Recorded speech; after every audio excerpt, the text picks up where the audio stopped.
저희는 미국 IoT 기업과 국내 IoT 기업이 상승 격차 파악이라는 주제에 대해 발표를 맡은 데어스A의 김성윤, 한영원, 권상우입니다. 목차는 연구 과정, 이론적 근거, 연구 내용, 결론입니다. 연구 과정입니다. 국외에는 IoT에 관련되어 많은 사례들이 있는데 국내에는 왜 이런 사례들이 많이 없을까라는 의문을 바탕으로 하여 논문을 작성하였습니다. 회귀 분석과 상관 분석을 사용하였습니다. 상관 분석은 두 변수 간의 적합도를, 회귀 분석은 두 변수 간이 선형적 관계를 갖고 있는지를 분석하는 용도로 사용하였습니다. 재무제표와 보고서를 통하여 기업들의 규모와 연구 개발 비용을, 특허를 통해 국가별 IoT 시장의 격차를 파악하려고 하였습니다. 하지만 특허를 조사하는 데에 있어 자료가 너무 방대하고 찾기 힘들어 선정하지 못했습니다. 이를 대체하기 위해 구글 트렌드와 국가 보고서를 이용하였습니다. 따라서 재무제표, 보고서를 통해 연구 개발 비용, 시가총액, 주당 순이익, 주가 수익 비율, 주당 순자산가치, 주가 순자산 비율 등을 조사하여 각 국가들의 성장률을 알아내고 우열 관계를 정리하였습니다. 한국과 미국 기업의 격차를, 국가 보고서를 통해 기술력에 대한 국가별 차이를 파악하였습니다. 이것은 구글 트렌드를 보여주는 사진입니다.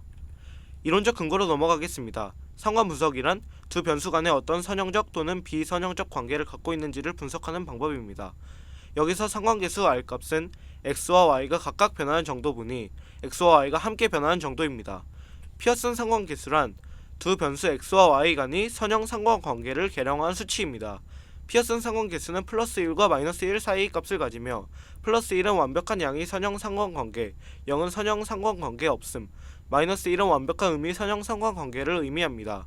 P값이 0.05 이상인 경우에는 유의한 차이가 없습니다. 반면 P값이 0.05 미만인 경우에만 평균 간의 차이가 없다는 규모가설을 기각하고 유의한 차이가 있다는 결론이 나오게 됩니다. 세 가지의 조사 중 먼저 구글 트렌드에 관해서 보여드리겠습니다. 구글 트렌드의 경우 선발한 기업들의 5년간의 주목도를 평균을 낸 후에 대기업과 중소 중견 기업으로 분류하고 꺾은 선형 그래프로 나타냈습니다. 대기업의 경우 17년도에는 16.8%로 좁은 편이었지만 21년도에는 27.9%로 격차가 더 커졌다는 것을 알 수 있습니다. 중소기업은 17년도에 30.9%, 21년도에는 22.2%로 격차가 좁혀졌다는 것을 알 수 있습니다. 다음으로는 재무제표입니다. 선발 기준을 통해 선발된 미국 15개 기업, 한국 15개의 기업, 총 30개의 기업을 선발하였습니다.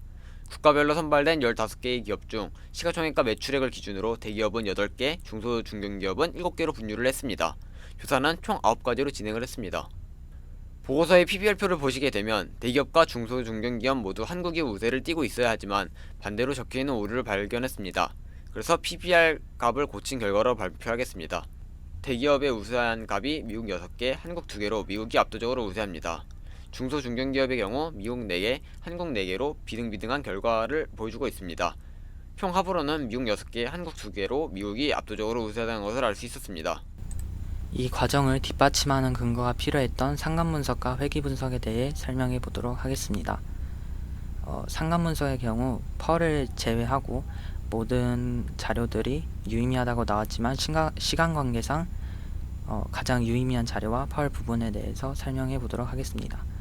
R&D의 자료의 경우 미국 변수, 한국 변수 모두 P값이 0.05보다 낮게 나왔지만 펄의 미국의 P값은 0.35로 0.05를 훨씬 넘게 되어 이를 회귀분석에서 제외하게 되었습니다.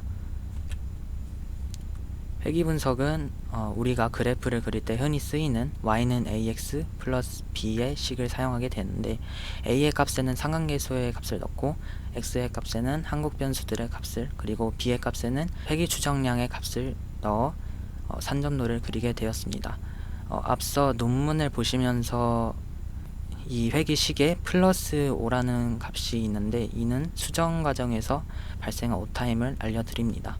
R&D의 P값은 절편값과 한국의 P값이 모두 낮게 나와 유의미하다고 나왔지만 매출총이익, 영업이익, 당기순이익의 부분이 모두 무의미하다고 나왔는데 영업이익을 예시로 들자면 한국 변수의 P값은 낮게 나왔지만 절편의 P값이 거의 1에 근접할 정도로 나왔기 때문에 무의미하다고 판단되어 이를 분석에서 제외하게 되었습니다.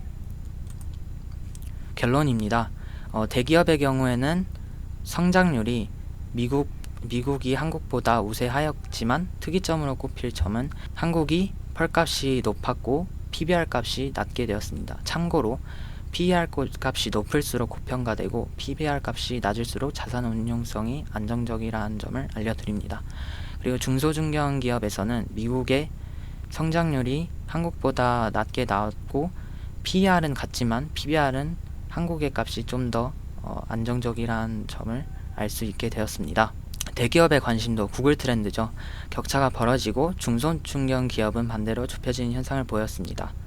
그리고 재무제표를 보시면 한국 대기업이 우세 2개 그리고 열세 4개의 격차가 존재하였지만 중소중견 기업의 경우 우세 4개, 열세 4개로 한국과 미국의 격차가 존재하지 않음을 보였습니다. 기술 수준은 우상향하고 기술 격차는 횡보 상태임을 보입니다. 저희가 또 계산을 해본 결과 구글 트렌드 3.4년, 재무제표 4.3년, 기술보고서 1.5년의 평균을 내본 결과 미국에 비해 저희는 3.1년의 격차를 보임을 알 수 있었습니다. 이상 대여수 A팀의 발표 마치겠습니다. 감사합니다.